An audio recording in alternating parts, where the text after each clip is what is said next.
Jadi kapan hari aku sempat iseng ngeliatin lagi foto-foto yang udah lama aku ambil, dan dari situ aku bisa menilai sejauh mana skill fotografiku sudah berkembang atau bahkan mengalami penurunan.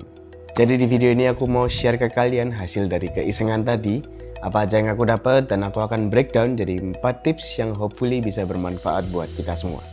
Tips nomor 1, cahaya adalah kuncinya. Kalian mungkin udah tahu atau pernah dengar tentang definisi ini, bahwa fotografi adalah proses menangkap cahaya untuk menciptakan sebuah gambar atau foto. Kalau di logika ya emang bener sih, karena tanpa adanya cahaya yang dihasilkan hanya warna hitam. Tapi aku tahu kita semua nggak sebodoh itu, nggak mungkin kita jepret-jepret hanya untuk mengambil foto berwarna hitam. Ya kan? Yang aku maksud dari poin ini lebih ke sumber dari cahayanya. Ambil contoh foto ini dan foto ini. Di foto pertama, secara overall dia terlihat terang. Dan kalau kita lihat ke bagian langit, sumber cahayanya nggak seberapa terlihat, bahkan foregroundnya pun termasuk cukup terang yang bikin foto ini kelihatan flat. Sedangkan di foto kedua, kita bisa lihat sumber cahayanya berasal dari sebelah kiri, karena langit yang di kiri lebih terang dibanding langit bagian kanan. Dengan begini menurutku hasil fotonya jadi lebih ada dimensinya dan nggak flat. Oke, mungkin bukan contoh yang ideal, karena foto pertama aku ambil dari depan, sedangkan foto kedua aku ambil dari samping. Of course yang diambil dari angle samping lebih nggak flat. Jadi aku kasih lagi contoh yang lain yang sama-sama diambil dari angle depan. Sudah terlihat kan foto mana yang ada sumber cahayanya? Sekali lagi dengan menentukan letak dari sumber cahaya membuat foto kita jadi nggak flat dan nggak boring. Dan untuk mendapatkan sumber cahaya bukan berarti kita harus cari sesuatu yang terang untuk difoto. Bukan berarti dalam foto kita harus selalu ada matahari atau lampu. Kita bisa kok menciptakan cahaya buatan atau artificial light, salah satu caranya dengan menggunakan masking di Lightroom. Tapi dengan satu syarat, foto kita harus memiliki satu area yang lebih terang. Jadi tinggal diterangin bagian highlightnya, lalu digelapin bagian shadownya, dan jadilah artificial light yang terlihat natural tentunya. Tips nomor 2 masih berhubungan dengan cahaya, yaitu kondisi langit saat hunting foto.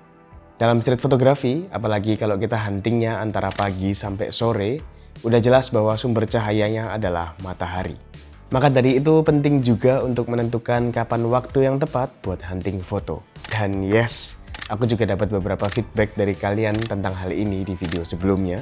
Dan aku sangat setuju karena kondisi langit sangat menentukan vibes atau mood seperti apa yang ingin kita capai dalam foto kita. Kalau kalian suka hasil yang moody, mungkin blue atau golden hour adalah waktu yang tepat. Tapi kalau kalian suka dengan hasil yang cerah atau terang, mungkin bisa consider untuk hunting foto di siang hari. Tapi kalau siang hari ini agak tricky juga sebenarnya, karena kalau langitnya lagi berawan banget atau mendung seperti di foto-foto ini, jadinya malah kurang.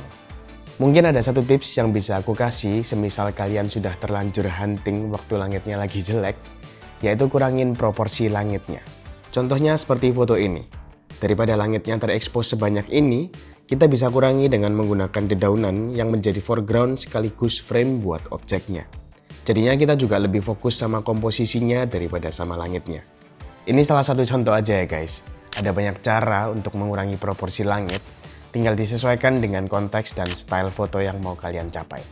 Tips nomor 3, evaluasi diri kalian. Seperti yang pernah aku bilang di video ini, jangan buang foto-foto kalian yang jelek.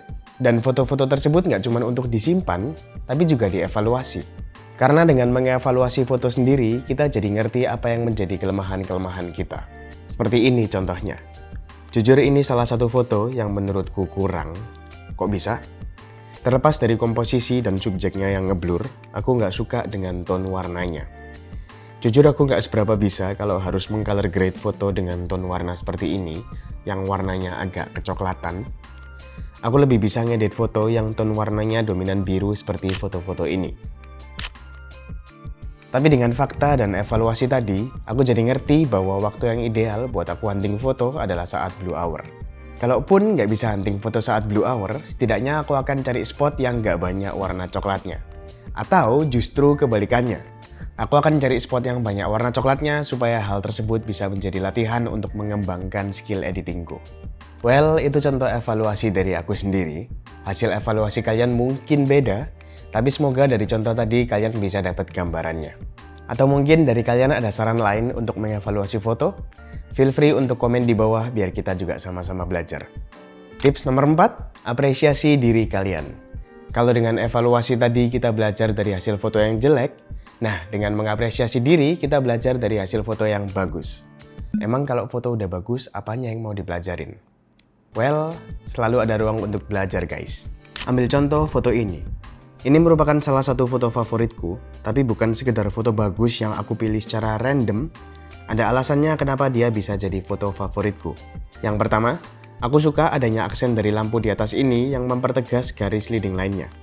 Apalagi tempatnya cukup remang-remang sehingga lampunya jadi semakin terlihat. Dan yang kedua, aku suka dengan hasil color grading-nya.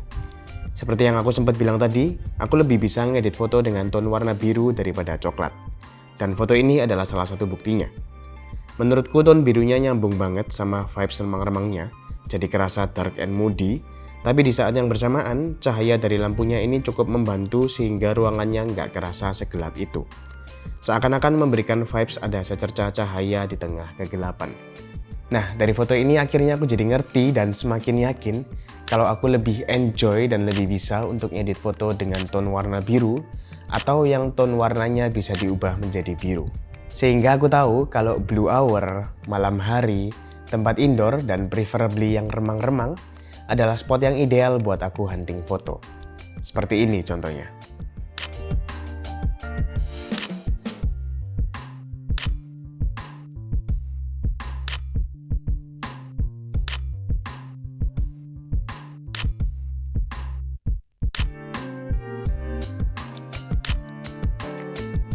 Hasil apresiasi diri ini sebenarnya mirip-mirip sama hasil evaluasi sih. Tapi waktu kita belajar untuk mengapresiasi diri, rasanya seperti self-reward sih guys. Menyenangkan, menginspirasi, dan terus memotivasi kita untuk berkarya. Jadi jangan lupa untuk terus mengapresiasi diri, tapi jangan lupa juga untuk mengevaluasi diri. Mungkin sebagai penutup aku akan share foto-foto favoritku selama ini, biar kita juga sama-sama termotivasi dan terinspirasi. Enjoy!